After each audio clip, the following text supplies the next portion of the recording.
Hey everyone, welcome back. My name is Andrea. I'm the Knitting PT here on YouTube and on Instagram. You can find all the links to my website, my Instagram, Ko-Fi, Patreon, Ravelry page all in the description box below. I will also link any makers, designers, patterns that I talk about too. And yarn, of course. So if you're new here, this is my video podcast where I talk about everything that I love about yarn, fiber, knitting, particularly, and yeah. And sometimes if I feel like I have something to share, I pop in a wellness tip too. I don't think I have anything this time. But if you're looking for any wellness tips, most of my previous episodes have them, and they're usually near the end of the episode. So you can go take a look there. So I am trying to stick to my plan of filming every other week.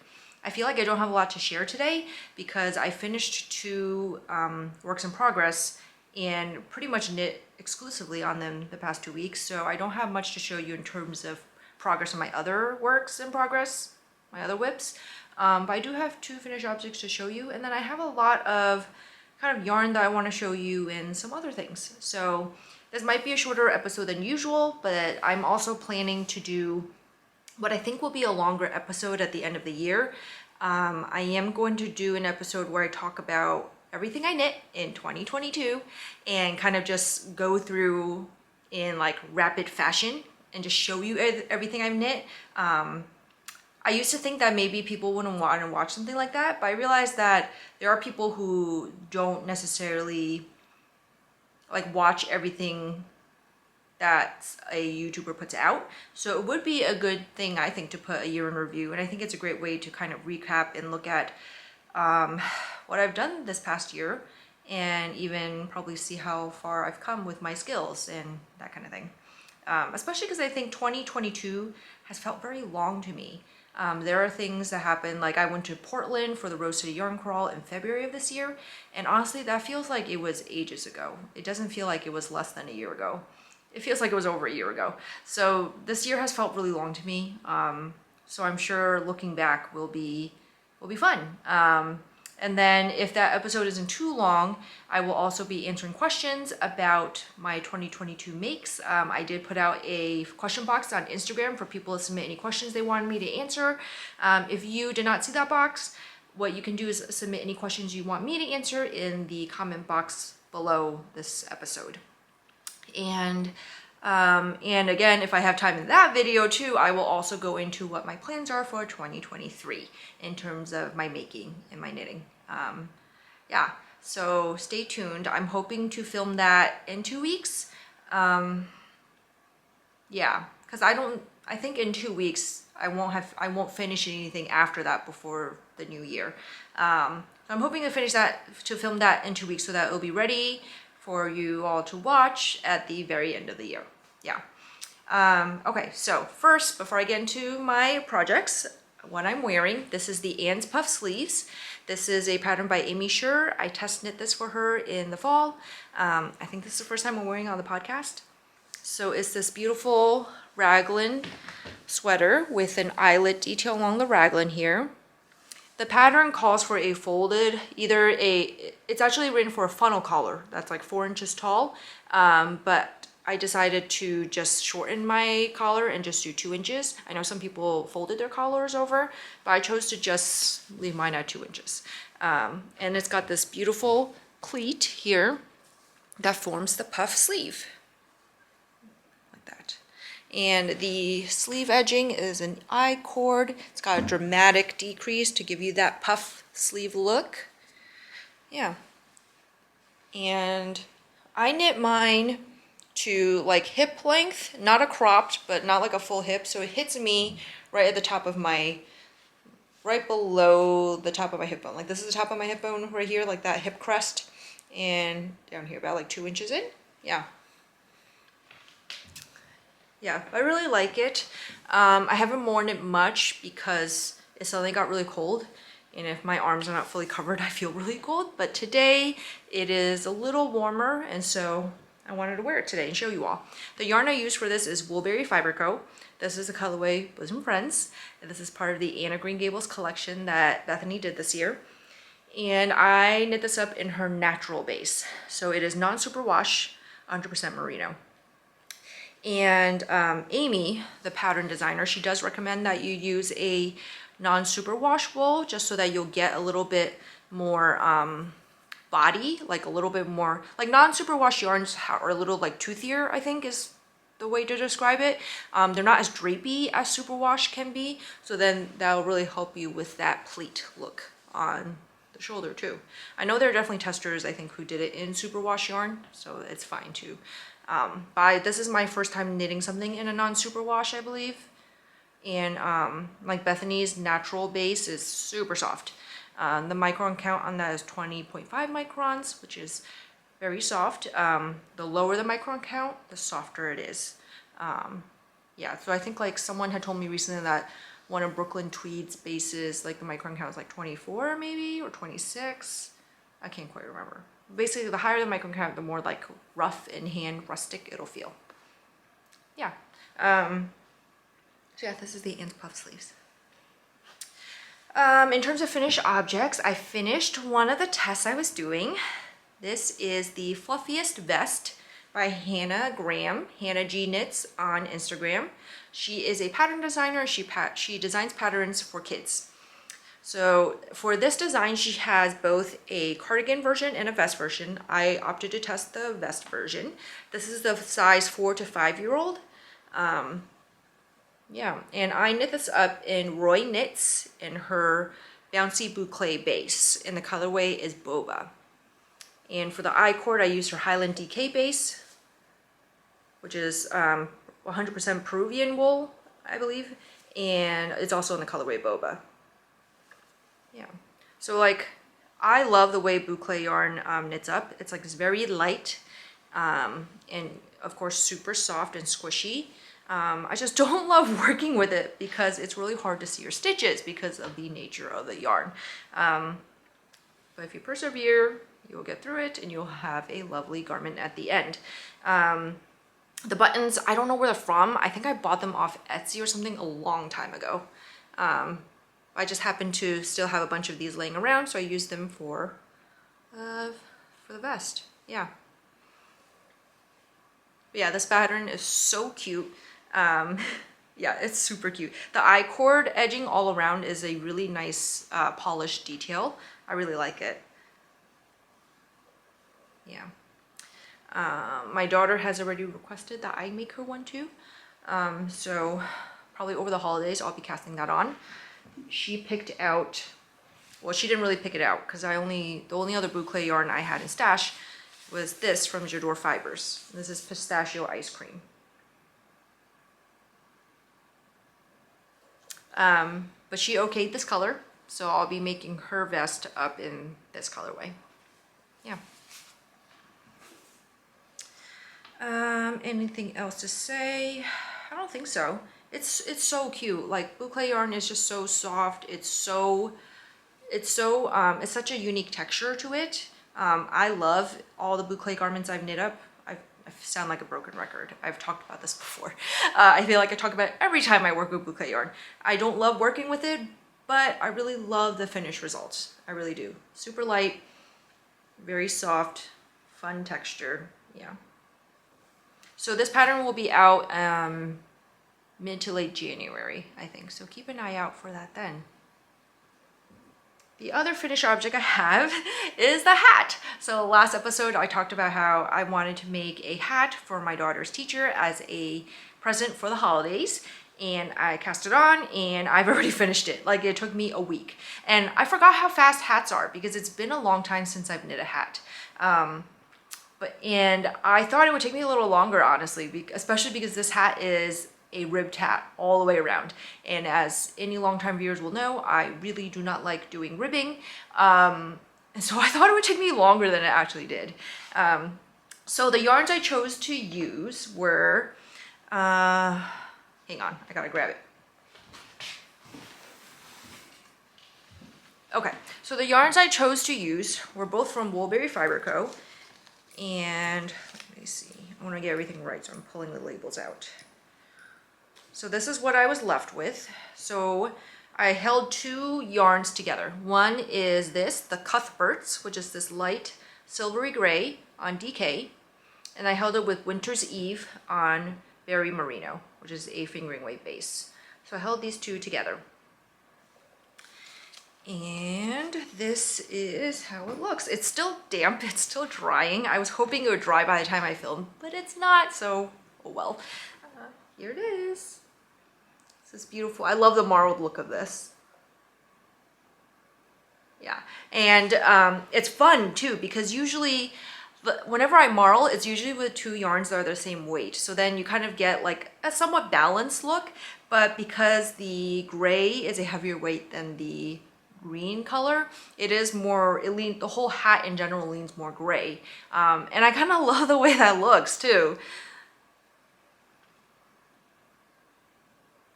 Yeah, so I knit the largest size, adult large, that Tori has. And this is a Manhattan hat, I'm sorry. Manhattan hat by Tori Knits, NYC. And this is the worsted weight version.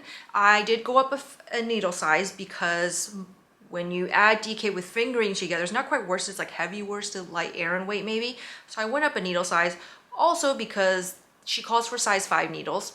I use a US 6. And I went up also because all my US 5s were in use. So that was another reason why. I think it turned out fine. And I opted to do the single brim option. So Tori has a pattern where you could do it with just no brim, just like this, or a single brim where you have one fold, or a double brim where you have 2 folds. So I opted for a single fold. So then let me fold it so I can show you what that looks like. So it would look kind of like this. Sorry, it's like super drapey right now because it's still damp. And the one thing I did change was I did not do a tubular cast on because I don't love doing tubular cast ons, and I felt like it was going to be extra fiddly with holding 2 yarns together to do a tubular cast on. I do regret it a little bit because the edging is not as neat. I did an Old Norwegian cast on instead, and you know, it looks fine, it looks neat, but it does not look as neat as if it would be if it were a tubular cast on, where you would get that look of the ribbing continuing. So I think I am going to make another one of these, and I think with that one I will do the tubular cast on. But let me try to put it on to show you what it looks like. It's a super cute look. I'm planning to make one for myself. Tori has actually just started a knit along for this pattern. And part of that was because she was making one and then I was making this one, and I met Crizel, whose handle on Instagram is Criz Knits, C-H-R-I-Z Knits. She lives very close to me, and we met up for the first time last week, and she happened to be knitting one too. And it was just like, it was just fate that we were both knitting it. Sorry, I found a stitch marker still attached. One of these. I was using it to knit, to mark my progress. I just found down the inside of a hat, I never took it off. And so Tori decided to do a knit along, and so I will be casting on another one to join the knit along. So let me show you. So the effect of the hat is to have that little point up here. Anyway, I think it's super cute. Yeah. And then if you want a closer fit, you can pull it further down and then probably fold it up. So I knit the single brim so that, you know, I don't know how large her teacher's head is, but it is a guy, so probably a larger head than, you know, most heads. I don't know. So I just went for the biggest option, thinking if it's too big, he can always fold it again and crush it down if he wants to wear it more like a beanie. Or you could leave it with the point on top. Yeah. Yeah, it's so cute. Yeah. Okay, I'm gonna put that down so it can dry. But yeah, so I really want to knit another one, and I actually already have my yarn picked out. So what I'm gonna do, and we'll see how this works out, but what I'm planning to do is I have this one skein of tattered pages left over from my For Keeps pattern. And so I'm gonna use this because it is worsted weight, but I'm gonna hold it with this leftover. So this, if you can recall, is from my boxy, lace and boxy that I test knit for a Hohi back in the summer. And this yarn is Veronita. It is from Ching Fiber, and the base is called Veronita. Is a, what is the ratio on it? It is 79% cashmere, 21% silk, and it's a lace weight. I'll show you the band.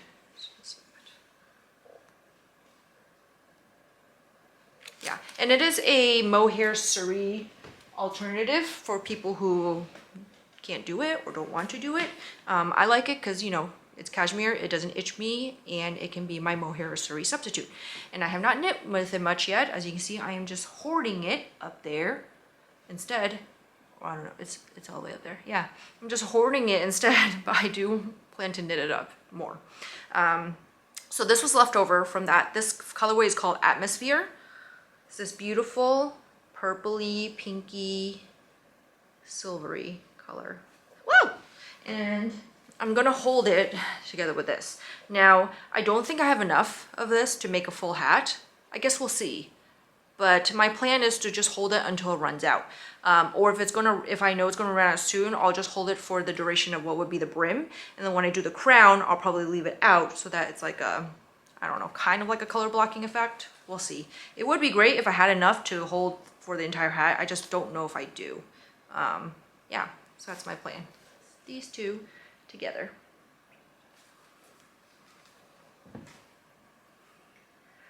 Yeah, so yeah, like I said earlier, I don't have any whips to show you because I haven't worked on anything else but the vest and the hat for the last 2 weeks. Yeah, so instead I'm gonna go into yarn and then the maker highlight. So I spoke last time about how I ordered the December box from Woolberry Fiber Co. And I ordered the all skein option. So she had an option where you could order the variegated box, which would come with 4 skeins of variegated, or the tonal box, 4 skeins of tonal, or you could order the all box and get all 8. And it was all a complete surprise. You know, she had mood boards for everything. But I opted to get all 8 because December is my birthday month. It's actually my birthday in a week. So I ordered this as kind of like a present to myself. So let me show you what came inside. So first, there is this little sock project bag, this moth on it. This was designed by her husband Reese, who also is a dyer at Woolberry. He dyes all the yarn. He's a lovely artist. He designed my tattoo and tattooed it on me when I was in Denver earlier. I don't know if I talked about that here.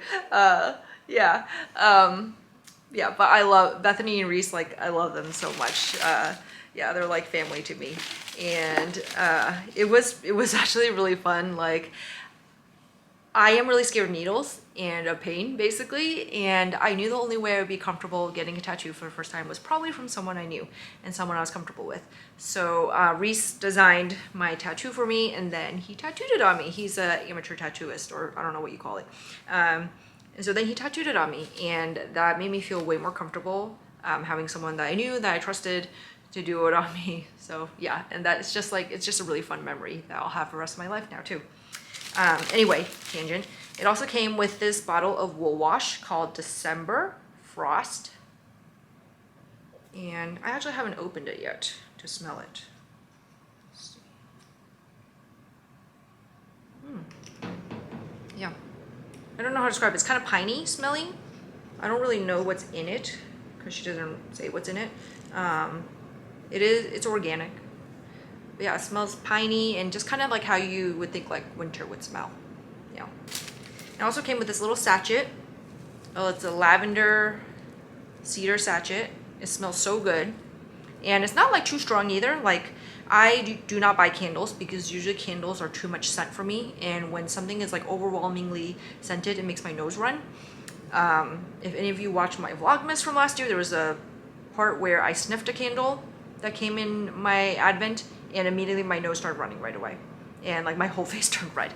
But these are fine. Yeah, I love them. And it's like great because it was in the box with all the yarn. So now all the yarn has that smell too, and it just smells wonderful. Okay, so how should I do this? I guess I could go by color family because there's basically like 4 color families that she did the inspiration boards from. So let's start. The first one was like a red inspiration. So here's the tonal. This is called Festive. It's like kind of cranberry red. And then the variegated is called Winter Cocktail.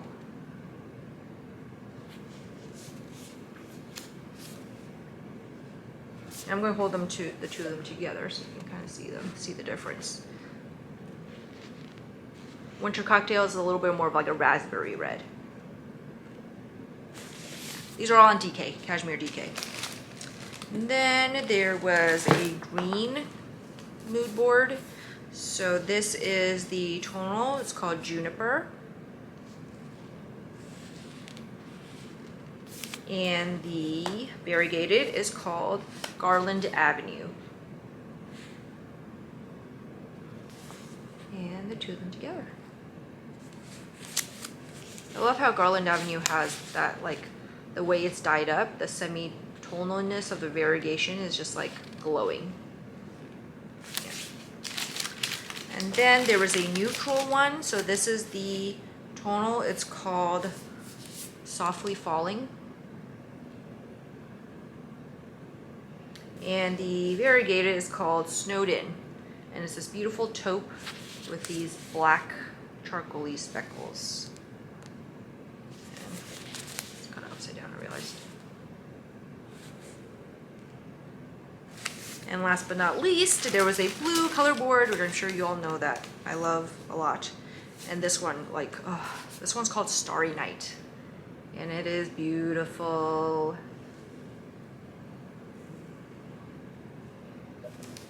And this one's called A Quiet Winter's Night.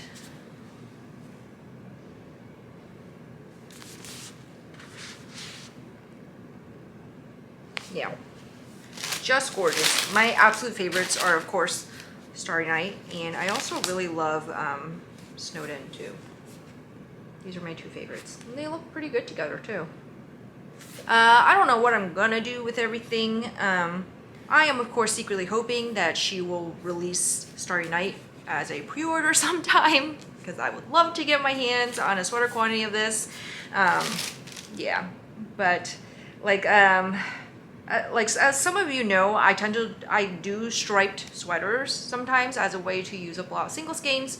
There was another pattern that came out recently called the patchwork sweater, I think is what it's called. It's by Perfectly Knotted, and it's basically like what it sounds like. It's like patchwork squares sweater, and it's super cute. And I think that might be the next pattern that I try out for all my single skeins. So I might do that for either this box or for all of these beautiful Anne of Green Gables skeins I have back here. Yeah. So that was my December box. I also got the very last installment of the Anne of Green Gables Club. And I realize now that I don't think I've shown everything from Anne of Green Gables, because there was like a few episodes or a few months where maybe I just didn't show them. But I really love this last month's colors. And so let's see. This is the solid, and this is called All's Right with the World. And it is this beautiful red. And I don't know if you've noticed, but if you look at the shelf behind me, I don't really have a ton of red, especially like true reds. I don't gravitate towards red much as a color, especially like a bright in your face red. Yeah, I don't really have any. I mean, like there's this, that's like a more maroony red. But yeah.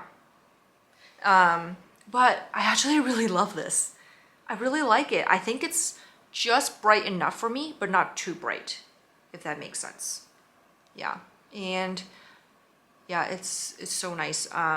Bethany will be opening the Anne of Green Gables collection for pre-order in January, and I think I'm gonna need to get more of this. Yeah. Also, this would be so cute as a hat, like that perfect little pop of color.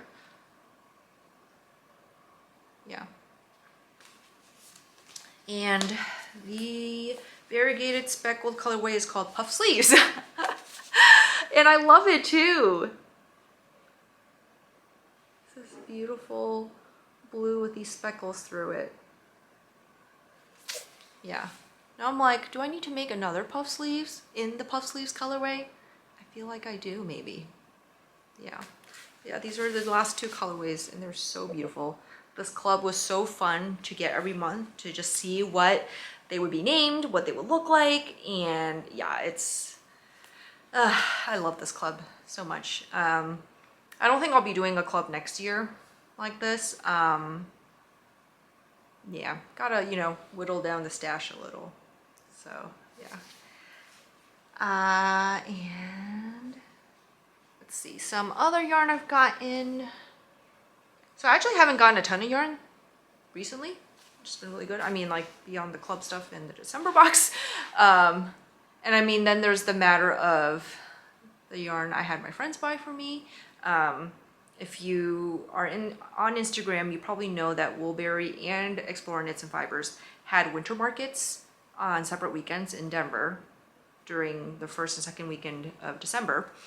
And my friends Aro and Megan, Aro and Pearls and Kimchi and Co., they went to both of those markets. I had extreme FOMO, but they are the best friends in the world, and they bought yarn for me.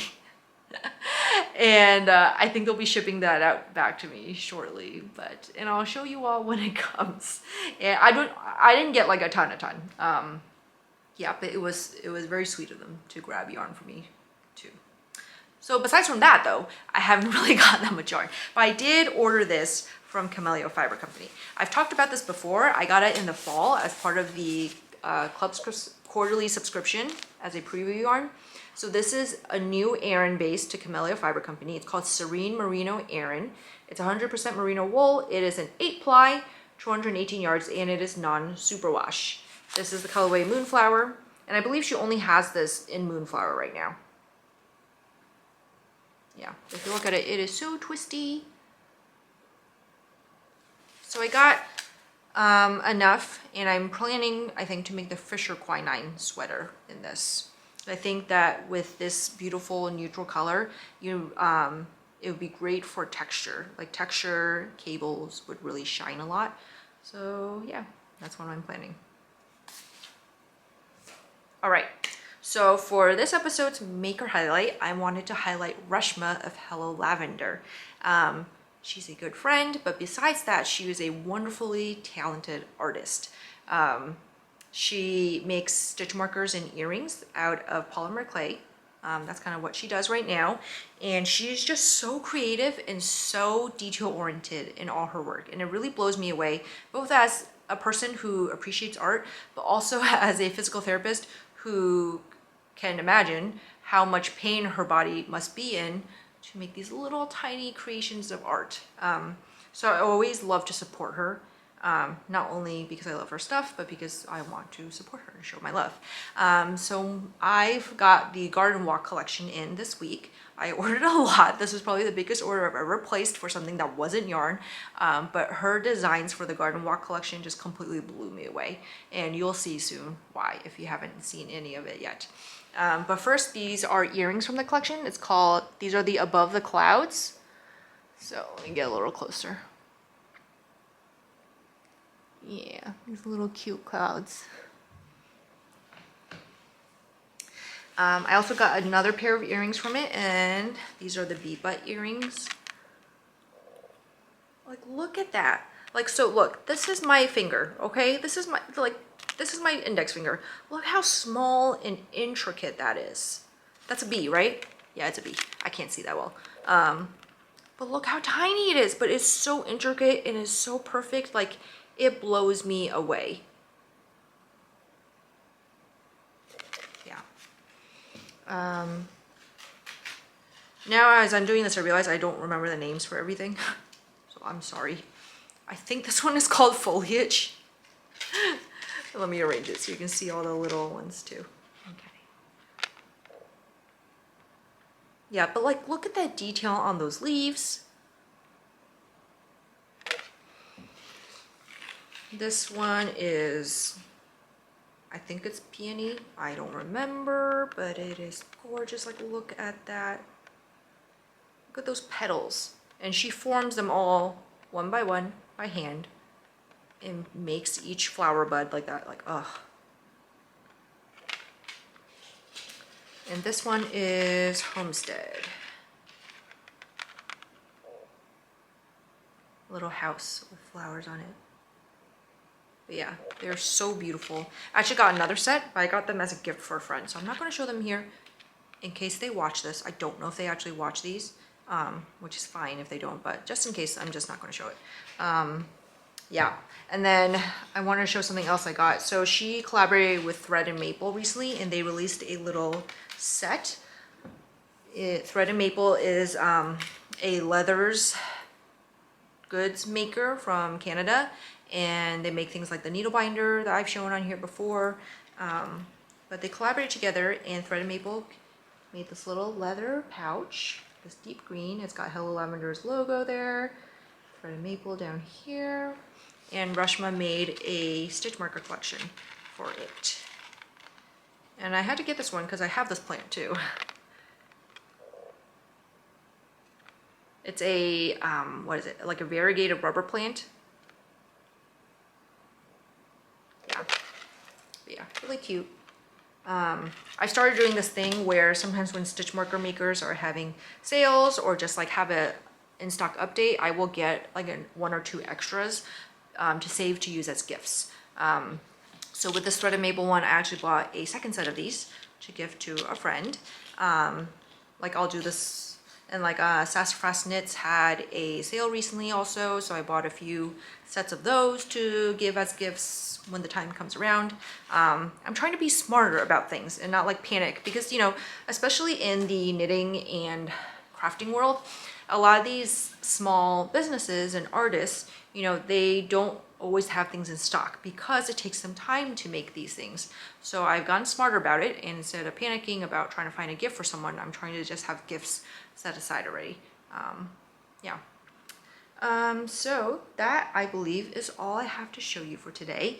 Again, if you have any questions for me about anything I made in 2022, like some questions I've gotten so far are things like, you know, what was your favorite make of 2022? What was your most worn sweater? Things like that. If you have any questions like that, pop them down below and I will answer them in the next episode, I believe, in the next episode.